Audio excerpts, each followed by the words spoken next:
Bob Newhart, who's a good friend of ours, you know, and he did Laugh-In and he did all of those, and he's had, I don't know how many hit series, but he's a very, very funny guy, but he was a gentle, gentle man. And I think he was always a little nervous about playing Vegas, as was Shelley Berman, you know, because these guys did an intimate act. These were not dirty, they were not bawdy, and Newhart did these conversations. Imagine now, this long ago, Newhart would just come out on stage and do this little act. He was an accountant. But boy, did people love him, and particularly the driving instructor, which he did in Vegas.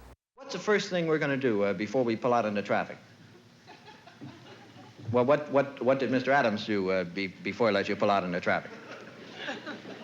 Well, in addition to praying, let's say. You ought to see a little bit of what Nipsey Russell used to do, because he was a hell of an entertainer.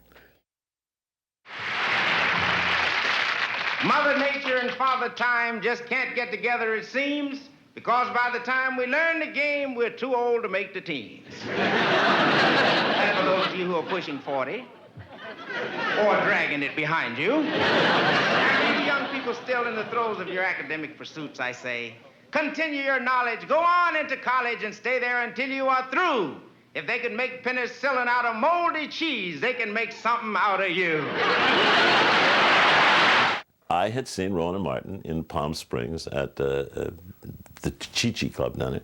And so we call up Rona Martin and get him out of bed, you know, and at that point, Dick would maybe hit 3 beds a night, so it was tough to find, it was tough to find them. And we had him up there the next afternoon, and then the show was great. And I lived, I didn't get hurt or hit or anything. But they were wonderful. And then we became very close for a whole long, long time. And eventually, that's where Rona Martin, the relationship happened. But in order to understand what they were one of the funniest acts ever in a nightclub. And so we have a piece that I did with them in Vegas, and it was about the Drunk Heckler. Over the years... Hi there! How are you, sir? This evening... Pretty good. This evening marks for me... Hey, you're all right! There was a young comic, Pierre Cosette booked a young comic who was beautiful and he moved well. His name was Dick Shawn. Nobody knew him. He came out on stage and immediately captured Las Vegas, captured all the show business because he was so intense and such a dynamic performer. Daddy-o? Who's that crazy chick I saw you with last night? Another fellow says, there's no chick, man. That's my brother. He's got problems. See what I mean? You see how much you've improved.